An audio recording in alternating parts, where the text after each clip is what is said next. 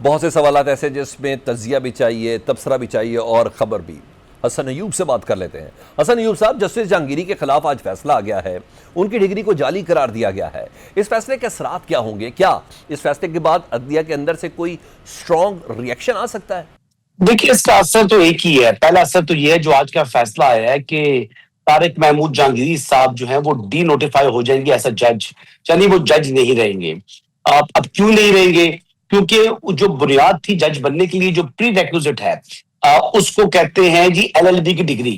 وہ L L B کی degree in کی جو ہے وہ درست نہیں ہے، اور جو جامعہ کراچی ہے جس کی وہ ڈگری اٹھائے جو ہے وہ گھوم رہے تھے، جس کی بنیاد کے اوپر وہ جج بنے تھے، وہ سینڈیکیٹ نے اس کو جو ہے وہ جعلی قرار دے دیا، اس کو منسوخ کر دیا ہے۔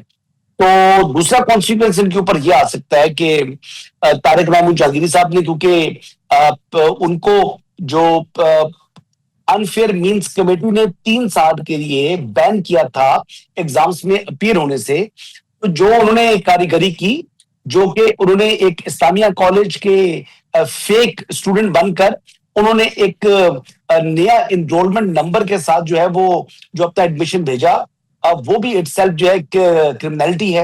اور یہ کرمنل کیس چاہے 40 سال پرانا ہے، 30 سال پرانا ہے، 20 سال پرانا ہے، یہ زائد المیعاد نہیں ہوتا، یہ ٹائم بار نہیں ہوتا۔ تو لہٰذا ان کے اوپر یعنی فوجداری مقدمہ یا کرمنل کیس جو ہے وہ بننا ہے۔ لیکن اگر یہ دیکھا جائے کہ طارق محمود جہانگیری صاحب کے جو پرکس ان کو ایسا ریٹائرڈ جج والے نہیں ملیں گے، تو مجھے اس حوالے سے جو ہے I'm not sure، کیونکہ ایک فیصلہ سپریم کورٹ آف پاکستان کا موجود ہے، اینڈ آئی بلیو کہ بھی جسٹس منصور علی شاہ صاحب کا فیصلہ ہے۔ اس فیصلے کو اگر آپ پڑھیں تو پھر یہ میٹر ڈیسائیڈ کر دیا ہے کہ ان کو ان کی یعنی پینشن اور مراد جو بطور جج اسلام آباد ہائی کورٹ، وہ تمام کی تمام جو ہے وہ میسر ہوں گی۔ اچھا حسن ایوب صاحب، ایسی کی تیسی والی اسٹیٹمنٹ کی اب سمجھ آ رہی ہے۔ آج بھی بانی P T I Imran Khan صاحب سے ملاقات کا دن تھا، کسی کی ملاقات نہیں کرائی گئی۔ سہیل آفریدی جو پچھلے 10 ہفتوں سے ملاقات کے لیے ڈیالہ آ رہے تھے، وہ بھی آج نہیں آئے، حالانکہ لسٹ میں ان کا نام بھی شامل نہیں تھا۔ عطا طارر صاحب، شیر افضل مروت صاحب کہہ رہے ہیں کہ اب انہوں نے وفاق سے تعاون شروع کر دیا ہے۔ آپ کو بھی لگتا ہے گورنر راج والی دھمکی کام کر گئی ہے؟ دیکھیں، وہ سہیل آفریدی مزاحمت کے موڈ میں دکھائی نہیں دے رہے۔ میں یہ نہیں کہہ سکتا کہ انہوں نے تعاون شروع کر دی ہے، لیکن وہ لڑائی نہیں چاہ رہے۔ وہ اس ٹائم ان کو چاہیے، وہ چاہ رہے ہیں کہ وہ اپنا دامن کانٹوں سے بچا کر جتنا عرصہ یہ عہدہ ہے اس کو انجوائے کریں۔ اب وہ کسی قسم کی مزاحمت کے موڈ میں نہیں ہے، نہ علیمہ خانم کے سامنے بھی وہ مزاحمت کر رہے ہیں، اور نہ ہی وہ اسٹیبلشمنٹ کے سامنے بھی کسی قسم کی مزاحمت کرتے ہوئے دکھائی دے رہے ہیں۔ وجہ یہ ہے کہ جو علیمہ خانم نے جس طریقے سے پارٹی کو ہائی جیک کیا، جس طریقے سے انہوں نے بطور ڈمی ایک سامنے شخص کھڑا کیا جس کا نام سلمان اکرم راجہ ہے، جو کہ ان کی مٹھی کے اندر ہے، لیکن وہ عملی طور کے اوپر پارٹی کے اوپر انہوں نے اپنی بڑی گرفت مضبوط کر لی ہے۔ اسی طریقے سے وہ نہیں چاہتے یعنی کہ ان کے سامنے بھی وہ کھڑے ہوں، ان کے ساتھ ٹکرائیں۔ اسی طریقے سے وہ نہیں چاہ رہے کہ وہ وفاق کے ساتھ یا اسٹیبلشمنٹ کے ساتھ ٹکرائیں۔ تو لہٰذا سو فار تو ایسے ہی دکھائی دے رہا ہے کہ سہیل آفریدی خود کو یعنی اپنے دامن کو کانٹوں سے بچا کر آگے بڑھنے کی کوشش کر رہے ہیں۔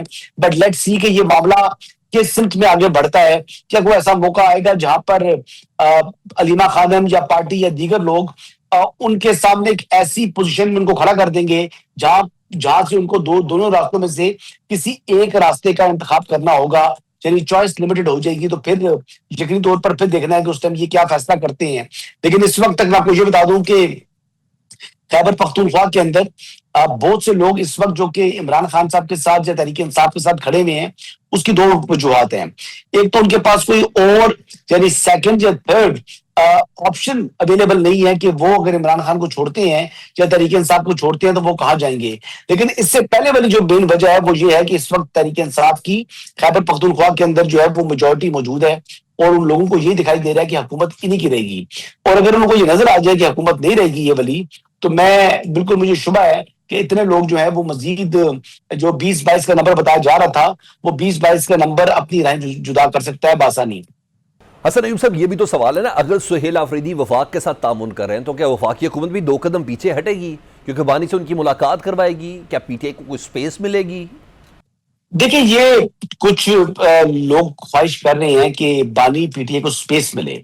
کیا سپیس ملے؟ کہ یعنی وہ ان سے ملاقات کا مسئلہ نہیں ہے، مسئلہ یہ ہے کہ ملاقات کے بعد وہ جس قسم کا زہر اگلتے ہیں، جس طرح کی نفرت کی سیاست پھیلاتے ہیں، جس طرح جلاؤ گراؤ کی طرف جو اپنی پارٹی کو فورس کرتے ہیں، ایشو تو یہاں پر آتا ہے نا، وہ اگر سیاست میں مداخلت نہ کریں، یعنی جس طریقے سے ان کو یعنی روکتا ہے سپریم کورٹ کا فیصلہ، یا وہ جس طریقے سے حکومت چاہ رہی ہے کہ وہ ان کے لیے مشکلات کھڑی نہ کرے، صرف فیملی سے جس طرح عام پرزنر ملتا ہے ویسے ملیں، تو میرے خیال سے ان کے لیے ویسے ہی کافی مشکلات ختم ہو سکتی ہیں. لیکن انہوں نے ایسی سٹیج کے اوپر اپنی جماعت کو، خود کو اور ملکی سیاست کو لے آئے ہیں جہاں سے میرے خیال سے یہ تلخیاں کم ہوتی ہوئی دکھائی نہیں دے رہی، بلکہ آنے والے دنوں میں ان تلخیوں میں مزید اضافہ ہی دیکھنے کو مل سکتا ہے. لیکن پھر بھی سیاستدان جب بیٹھتے ہیں تو وہ بند گلی سے راستے نکال لیتے ہیں. یہ واحد بانی پی ٹی آئی ہی ہیں جو کھلے راستے سے سیدھا بند گلی کی طرف جاتے ہیں اور گلی کے آگے جو دیوار ہوتی ہے اس کو دیکھ کر ٹکر مار لیتے ہیں. اچھا اسد ایوب صاحب، پاکستان تحریک انصاف نے محمود خان اچکزئی صاحب اور علامہ راجہ ناصر عباس صاحب کو مذاکرات کا مینڈیٹ دیا ہے. آپ کو لگتا ہے کہ اگر حکومت مذاکرات کے لیے ان کو انگیج کرے تو کوئی اچھی خبر سامنے آ سکتی ہے؟ دیکھیے کیوں مینڈیٹ دیا ہے جی علامہ راجہ ناصر عباس کو، کیوں مینڈیٹ دیا انہوں نے محمود خان اچکزئی کو؟ کوشچن تو یہ ہے، کیا تحریک انصاف کے اندر جو لوگ موجود ہیں وہ سیاستدان نہیں ہیں؟ کیا وہ جو ہے وہ بہت معصوم لوگ ہیں؟ کیا ان لوگوں کو جو ہے وہ یعنی حکومت سے بات کرنا نہیں آتی، ان کے منہ میں زبان نہیں ہے، ان کا دماغ نہیں ہے؟ بات یہ ہے کہ ڈسٹرسٹ ہے، بانی پی ٹی آئی نہیں چاہتے کہ ان کی پارٹی کے اندر کوئی بھی شخص جو ہے وہ قداور ہو. ان کے علاوہ شیر افضل مروت ایک واحد شخص تھا جس نے کاٹ نکالا، جو کراؤڈ پولر تھا. تو پھر آپ دیکھیں گے کس طریقے سے مکھن میں سے بال کی طرح اٹھا کے ان کو باہر پھینک دیا. حالانکہ 9 مئی کے بعد جس صورتحال پر تحریک انصاف کھڑی تھی، اگر ان کا کوئی حقیقی موشن ہے آج کی تاریخ کے اندر تو وہ شیر افضل مروت ہے. اور جو اس وقت بھی یعنی نیومیریکل اسٹرینتھ ہے پاکستان تحریک انصاف کی، اس نیومیریکل اسٹرینتھ کو حاصل کرنے کے حوالے سے بھی، یعنی پارلیمنٹ کی بات کر رہا ہوں، چاہے وہ صوبائی اسمبلیاں ہیں، چاہے وہ جو قومی اسمبلی ہے، چاہے وہ سینٹ ہے، یہ تمام کا تمام جو سیرا ہے یہ شیر افضل مروت کے سر ہے. لیکن اس کے باوجود اس کو کس طریقے سے انسیکیور ہو کے باہر نکالا. صرف بانی پی ٹی آئی نہیں بلکہ بہت سے ایسے لوگ ہیں جو اس وقت انتظام اور انصرام سنبھالے بیٹھے ہیں پاکستان تحریک انصاف کا، لیکن سیاست کی علی بے سے وہ لوگ واقف نہیں ہیں. تو لہٰذا وہ کسی بھی ایسے شخص کی جس کی فالوئنگ ہو، جس کا قد کاٹ ہو، اس کو تحریک انصاف میں واپس جو ہے وہ لانے کو تیار نہیں ہے. اس کی بہت بڑی مثال محمد زبیر صاحب ہیں. اگر آپ دیکھیں کہ وہ شخص جو کہ سندھ سے شامل ہونا چاہ رہا تھا، اس کے راستے میں رکاوٹ کھڑی کر دی تحریک انصاف کے اپنے لوگوں نے. فواد چودھری دوبارہ پارٹی میں آنے کی خواہش کا اظہار کیا لیکن ان کو نہیں آنے دیا. فیصل چودھری کو عمران خان صاحب نے شامل کر دیا، لیکن دیکھیں کس طریقے سے عملی طور کے اوپر سلمان اکرم راجہ اینڈ کمپنی نے ان کو اٹھا کے باہر پھینک دیا. تو یہ تحریک انصاف ہے. حزب اختلاف میں جب جماعت ہوتی ہے تو کہیں سے بھی ان کو کچھ سپورٹ مل رہی ہو تو اس کو لیتے ہیں، لیکن یہ واحد جماعت ہے کہ جو کہ سپورٹ مل رہی ہو تو اس کو اٹھا کے باہر پھینک دیتے ہیں. اچھا ٹھیک، اصل یہ بھی بتانے کہ گزشتہ روز خبر سامنے آئی تھی کہ پی ٹی آئی کے سابق رہنماؤں کا پس پردہ ایک گروپ ہے جو سیاسی درجہ حرارت میں کمی لانے کے لیے مقتدرہ اور حکومت سے رابطے میں. عمران اسماعیل ہو گئے، فواد چودھری صاحب ہو گئے، مولوی محمود صاحب ہو گیا. یہ کوششیں بھی ہو سکتی ہے کامیاب، کیونکہ یہ ریلیف دینے میں کامیاب ہو سکتا ہے یہ گروپ؟ دیکھیں کس طرح لے سکتے ہیں. وہ جو ڈیمانڈ کر رہے ہیں، فواد چودھری صاحب سے میری بات ہوئی تھی، وہ کہتے ہیں کہ ہمیں یعنی ایک سی پی ایم چاہیے. اور وہ سی پی ایم کیا کہہ رہے ہیں؟ وہ سی پی ایم کہہ رہے ہیں کہ جی جو کوٹ لکھپت جیل کے اسیران ہیں ان لوگوں کی رہائی حکومت جو ہے وہ دے. اس میں ایک ہی شخص ہے جو کہ جس کی رہائی کے لیے حکومت کچھ کر سکتی ہے میرے خیال کے مطابق، وہ شاہ محمود قریشی صاحب ہیں، کیونکہ وہ کنوکٹ نہیں ہے. باقی تو تمام کے تمام جو لوگ ہیں وہ 9 مئی کے مجرمان ہیں، ملزمان نہیں مجرمان ہیں. ان کی کنوکشن ہو چکی ہے، تو ان کو صدارتی جو ہے وہ معافی کیوں جو ہے وہ حکومت دے؟ جبکہ حکومت کا موقف یہی ہے، ریاست کا موقف یہی ہے کہ 9 مئی کا جو مقدمہ ہے یہ بیسیکلی ریاست پاکستان کے اوپر حملہ ہے اور یہ پاکستان کے عوام کا مقدمہ ہے. اگر ایسے مقدمے جس کو پاکستان کے عوام کا مقدمہ قرار دے دی ہو حکومت اور اسٹیبلشمنٹ، تو پھر اس کے جو مجرمان ہیں ان کو اگر صدارتی معافی ملتی ہے تو پھر حکومت کا اور اسٹیبلشمنٹ کا یہ موقف اور یہ جو دعویٰ ہے یہ کہاں کھڑا ہوگا؟ تو یہ میرے خیال کے مطابق اس طرح تو مجھے امپاسبل دکھائی دے رہا ہے. اگر تو بیس یہی ہے، اگر اس کے علاوہ کوئی فلیکسیبلٹی شو کرتے ہیں فواد چودھری اینڈ کمپنی اور وہ یہ اس حوالے سے آمادہ جو ہے وہ کرنے کو تیار ہوتے ہیں بانی تحریک انصاف کو کہ بھائی آپ تلخیاں کم کریں، آپ کچھ 2 قدم پیچھے ہٹیں، تو پھر ہی اس کی جو ہے وہ مجھے کامیابی دکھائی دے رہی ہے. ادروائز کامیابی کے امکانات بہت ہی مدم ہیں. سمجھ لیں کہ ایک اچھی ایکسرسائز ہے، یعنی ٹیمپریچر، سیاسی ٹیمپریچر کو کم کرنا ایک اچھی ایفرٹ ہے، لیکن اس ایفرٹ کو کیا وہ مطلب کیا میں کامیاب ہوتا دیکھ رہا ہوں؟ تو جواب ہے نہیں۔ عدالتی فیصلے اور سیاسی معاملات پر بات کر رہے تھے ہمارے ساتھ حسن ایوب۔ مزید آگے بات کرتے ہیں، گلگت بلتستان میں الیکشن کے حوالے سے بڑا بریک تھرو سامنے آیا ہے۔ الیکشن کمیشن نے گلگت بلتستان میں شدید سردی اور سخت موسمی حالات کے پیش نظر 24 جنوری کو ہونے والے عام انتخابات ملتوی کرنے کا اعلان کر دیا ہے۔ الیکشن کمیشن گلگت بلتستان کے زیر اہتمام عام انتخابات سے متعلق آل پارٹیز کانفرنس کا انعقاد کیا گیا، جس میں تمام سیاسی جماعتوں کے نمائندوں نے شرکت کی۔ اجلاس کے بعد chief election commissioner Gilgit Baltistan Raja Shahbaz Khan نے اعلان کرتے ہوئے کہا کہ گلگت بلتستان کے عام انتخابات ملتوی کر دیے گئے ہیں۔ انہوں نے کہا کہ یہ فیصلہ سیاسی جماعتوں کی کثرت رائے سے کیا گیا ہے۔ Chief election commissioner Gilgit Baltistan کے مطابق جنوری میں سرد موسم کے باعث پولنگ کا انعقاد ممکن نہیں۔ مختلف سیاسی جماعتوں نے جنوری میں انتخابات پر اختلاف کیا تھا، اس لیے الیکشن شیڈول واپس لیا جا رہا ہے۔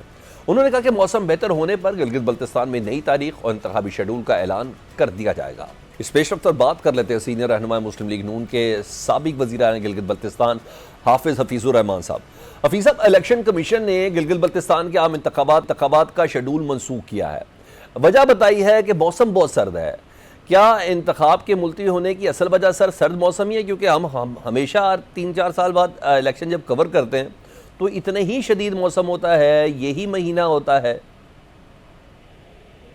دیکھیں سلمان بھائی، یہ بڑی افسوسناک بات ہے کہ یہ گزشتہ 2020 میں جب ہمارے الیکشن کو آپ کور کرنے آئے تھے، آپ کو یاد ہوگا، تو اس وقت 24 جون کو میری گورنمنٹ کا ٹینیور ہوا تھا 2020 میں، اور اگست کا شیڈول تھا، اور اگست میں کوئی موسم بھی بہترین تھا، کسی قسم کی کوئی انوائرمنٹ، لا اینڈ آرڈر بھی آئیڈیل تھا۔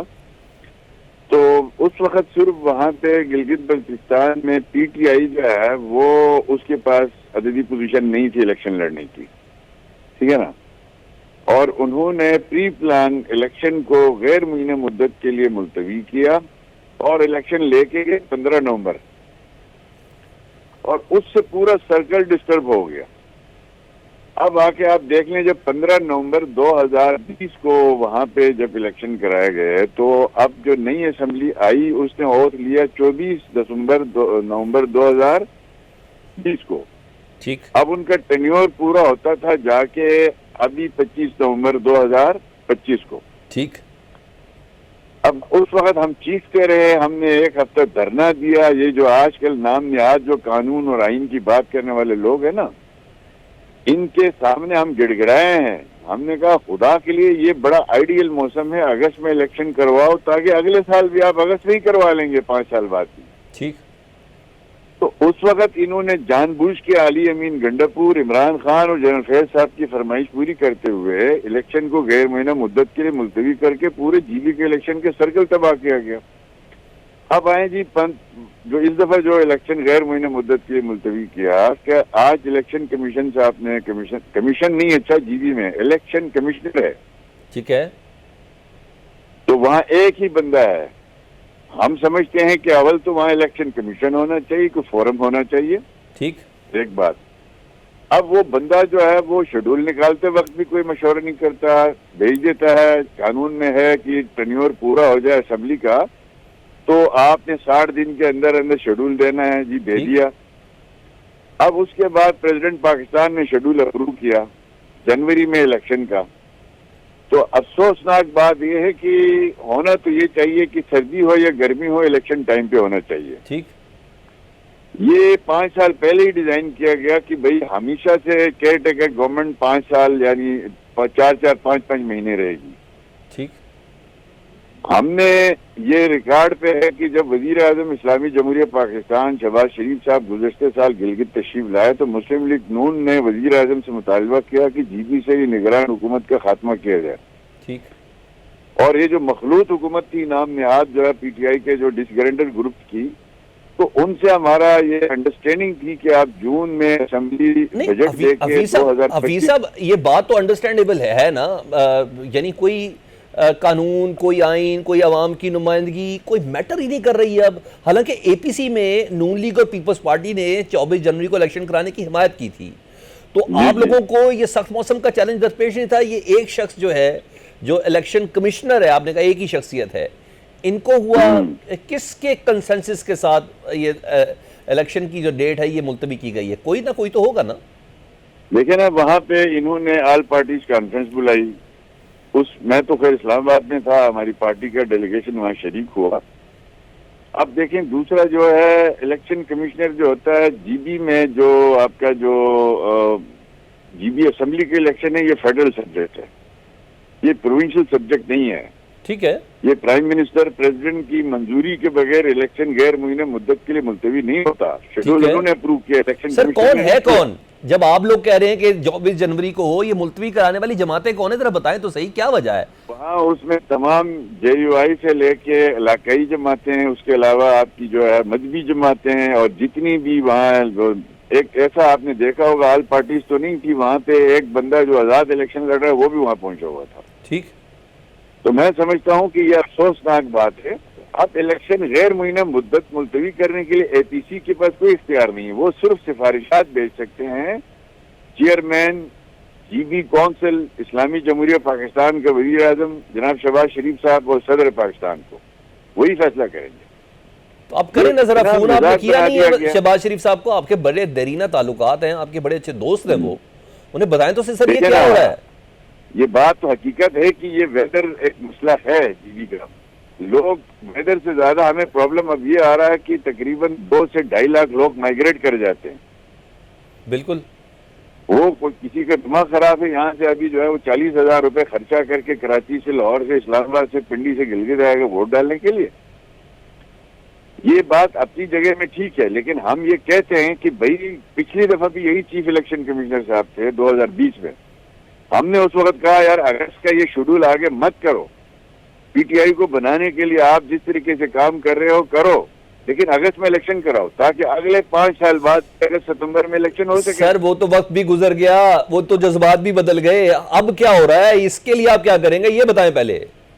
میں سمجھتا ہوں چونکہ ایک سنگل پارٹی کا ایشو نہیں، وہاں پہ عددی طور پر باقی پارٹیوں کی اکثریت تھی جس کی بنیاد پہ انہوں نے سفارش کی ہے۔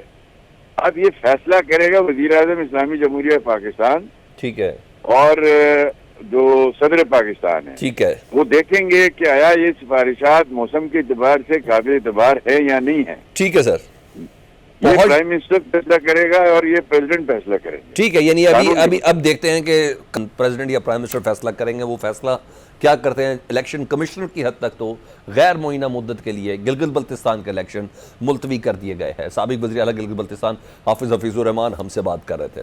پاکستان فرنٹ، اس بریک کے بعد۔ افغانستان دہشت گردوں کی اماج گاہ، افغان سرزمین خطے میں دہشت گردوں کا مرکز قرار۔ اقوام متحدہ کی ایک اور رپورٹ نے پاکستان کا دعویٰ تسلیم کر لیا ہے۔ دہشت گرد گروہوں کی جانب سے افغان سرزمین کو سرحد پار حملوں کے لیے استعمال نہ کرنے کا افغان طالبان رجیم کا دعویٰ مسترد کر دیا گیا ہے۔ اقوام متحدہ نے افغان سرزمین پر دہشت گردوں کی موجودگی بے نقاب کی ہے۔ امریکی جریدے دی نیشنل انٹرسٹ نے افغان طالبان کے امیر ملا ہبت اللہ اخونزادہ کی حکمت عملی کو القاعدہ اور داعش کے مترادف قرار دے دیا ہے۔ سلامتی کونسل کی رپورٹ میں طالبان کے موقف کو ناقابل اعتبار قرار دیا گیا۔ رپورٹ میں خبردار کیا گیا ہے کہ ہمسایہ ممالک تیزی سے افغانستان کو علاقائی عدم استحکام کا سبب سمجھنے لگے ہیں۔ رپورٹ کے مطابق متعدد رکن ممالک نے اطلاع دی ہے کہ داعش خراسان، تحریک طالبان پاکستان، القاعدہ، ترکستان اسلامی پارٹی، جماعت انصار اللہ اور دیگر گروہ افغانستان میں سرگرم ہیں اور بعض بیرونی حملوں کی منصوبہ بندی بھی کر رہے ہیں۔ اقوام متحدہ کے مطابق القاعدہ طالبان کے ساتھ قریبی روابط رکھتی ہے، جبکہ داعش خراسان کو طالبان کا اہم مخالف تصور کیا جاتا ہے۔ تاہم اس سے بڑا علاقائی خطرہ ٹی ٹی پی کو قرار دیا گیا ہے، جو افغانستان میں موجود پناہ گاہوں سے سرحد پار کارروائیاں کر رہی ہے۔ رپورٹ کے مطابق طالبان قیادت میں اس معاملے پر اختلاف ہے۔ کچھ سینئر اراکین ٹی ٹی پی کو پاکستان کے ساتھ تعلقات کے لیے نقصان دہ سمجھتے ہیں، جبکہ دیگر اب بھی اس کی حمایت کرتے ہیں۔ اقوام متحدہ کا کہنا ہے کہ ٹی ٹی پی نے 2025 میں پاکستان میں 600 سے زائد حملے کیے، جن میں سے کئی پیچیدہ نوعیت کے تھے۔ زیادہ تر خودکش حملہ آور افغان شہری تھے۔ سلامتی کونسل کی رپورٹ میں دہشت گردی جنگ میں پاکستان کی کوششوں کو سراہا گیا۔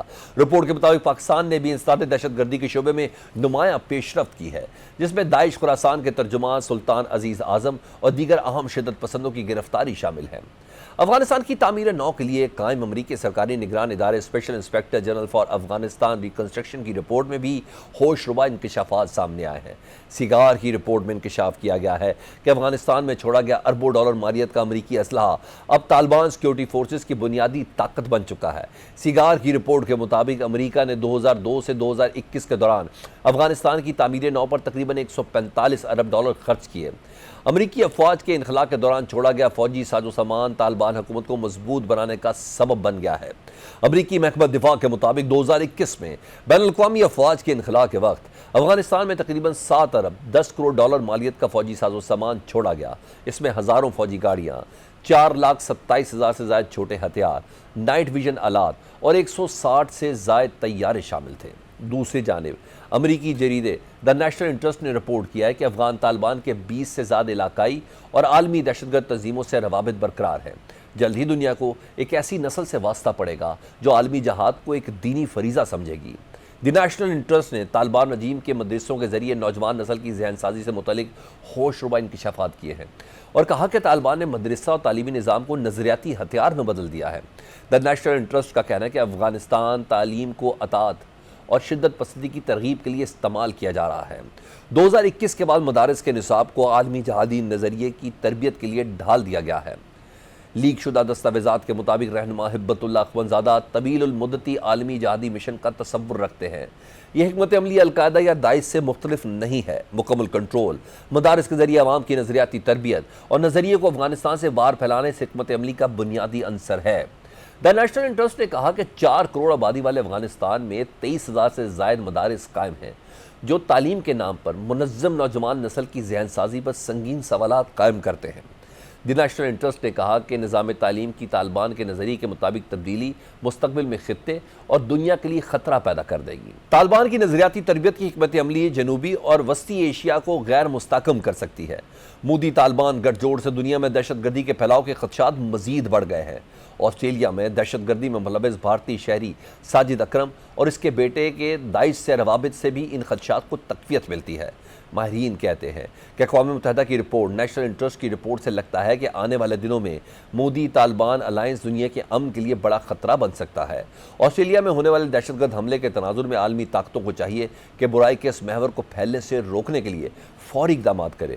یقینی طور پر پاکستان کی دہشت گردی کے خلاف جنگ اپنے لیے نہیں بلکہ دنیا کو محفوظ بنانے کے لیے ہے۔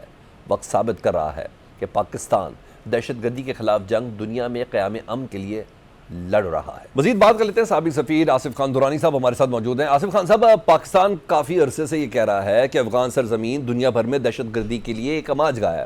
اب اقوام متحدہ کی سلامتی کونسل کی رپورٹ میں طالبان کے اس دعوے کو مسترد کیا گیا ہے کہ افغان سرزمین دہشت گردی کے لیے استعمال نہیں ہو رہی۔ باقاعدہ اس رپورٹ نے مسترد کیا ہے۔ کیا کہیں گے اس رپورٹ پر کہ کیا طالبان یا افغان رجیم ہے وہ اس کو سنجیدگی سے لے گی، اپنی پالیسیز درست کرے گی؟ دیکھیے، یو این سیکورٹی کونسل کی کوئی پہلی رپورٹ نہیں ہے، یہ 16ویں رپورٹ ہے، 16 رپورٹ ہے، اور وہ پیریوڈیکلی ہر 3 ماہ بعد ایک رپورٹ جاری کرتے ہیں، اور انویریبلی اس میں ان رپورٹس میں ان خدشات کا اظہار کیا جاتا رہا ہے کہ افغانستان کے اندر ٹی ٹی پی بھی ہے، آئی ایس کے پی ہے، ای ٹی آئی ایم ہے، اور دوسری ٹیررسٹ آرگنائزیشنز بشمول القاعدہ موجود ہیں۔ افغان طالبان کے ساتھ پرابلم یہ ہے کہ وہ ڈینائل موڈ میں ہیں۔ وہ اس یعنی اس سلسلے میں اگر کوئی اسسٹنس دینا چاہے تو وہ اس میں اپنی سبکی سمجھتے ہیں کہ ان کو جو ہے وہ یہ سمجھا جائے گا کہ کمزور ہیں، کر نہیں سکتے ہیں، حالانکہ یہ ان کی کم علمی ہے، اور جو ڈپلومیٹک جو ریکوائرمنٹس ہیں وہ اس سے بھی نابلدی کا ثبوت اس میں موجود ہے، کیونکہ کاؤنٹر ٹیررزم وہ سبجیکٹ ہے جس میں دنیا میں ہر ملک کو اس کی ضرورت ہے، ایون یونائٹڈ اسٹیٹس کو بھی اسسٹنس کی ضرورت ہے۔ تو ہمیں یہ چاہیے کہ اب یہ ایک میسج ہے جس سے مزید اب ان کو وہ سبکی محسوس ہوگی۔ آپ دیکھیں گے کہ وہ جو یوناما جو افغانستان میں ہے اس پہ مزید پریشر یہ ڈالیں گے، ان کے ساتھ یہ تعاون نہیں کریں گے، ملاقاتیں نہیں کریں گے. تو یہ ان کا ایک وتیرہ ہے. اب انفارچونیٹلی کیا کیا جائے، یہ ایک آپ یہ سمجھیں کہ اگنورنس جو ہے وہ یہ جو طالبان ڈسپنسیشن ہے اس میں وہ اس کا ہال مارک ہے. جی دورانی صاحب، سگار کی بھی ایک رپورٹ سامنے آئی ہے نا، جس میں یہ کہا گیا ہے کہ 2021 میں افغانستان میں جو چھوڑا گیا اربوں ڈالر مالیت کا امریکی اسلحہ تھا اور جو فوجی ساز و سامان تھا وہ اب طالبان کی سیکیورٹی فورسز کی بنیادی طاقت بن چکا ہے نا. تو دورانی صاحب، یہ اسلحہ پاکستان کے خلاف بھی تو ٹی ٹی پی استعمال کر رہی ہے. خطرے کی بات ہے اور اس پہ پاکستان نے اپنا کنسرن شو کیا ہے، اور لیکن وہی بات ہے کہ اس وقت وہ ان کے قبضے میں ہے. آپ اس طرح سے تو اسے قابو میں نہیں پا سکتے. ہاں یہ کر سکتے ہیں کہ آپ اپنے بارڈرز کو سیکیور کریں اور اس قسم کی جو حرکتیں یا کوئی اسمگل کر کے لانے کی کوشش کرے تو اس کے خلاف سخت کارروائی کی جائے. باقی دنیا پہ بھی یہ فرض ہے کہ وہ افغانستان میں جو جس طرح کی جو یہ اسلحے کی بھرمار ہے، وہ ظاہر ہے امریکہ نے جاتے ہوئے وہ جو لائٹ آرمز ہیں ان کو، اسمال آرمز جو ہیں ان کو چھوڑا ہے.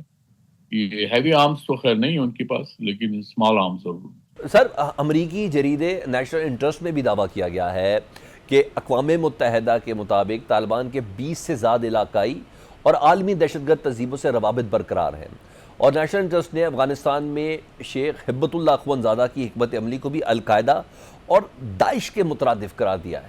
کیا آنے والے دنوں میں افغان طالبان کی قیادت کے لیے بھی عالمی سطح پر مسائل بڑھ سکتے ہیں؟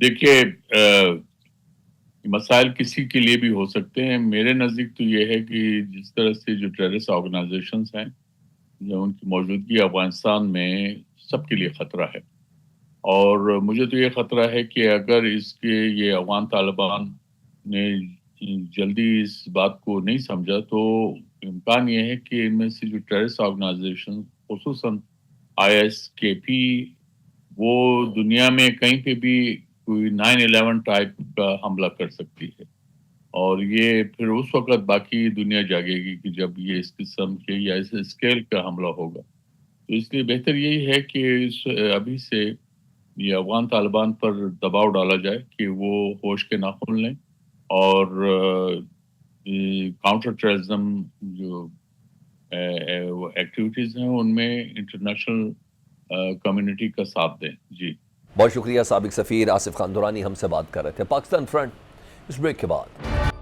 اسرائیل صدر ٹرمپ کے غزہ امن معاہدے کو خطرے میں ڈالنے لگا ہے. اسرائیلی فورسز نے 10 اکتوبر کو جنگ بندی کے نفاذ کے بعد سے 70 دن میں 738 بار جنگ بندی معاہدے کی خلاف ورزی کی ہے، جس میں کم از کم 394 فلسطینی شہید اور 1075 زخمی ہوئے.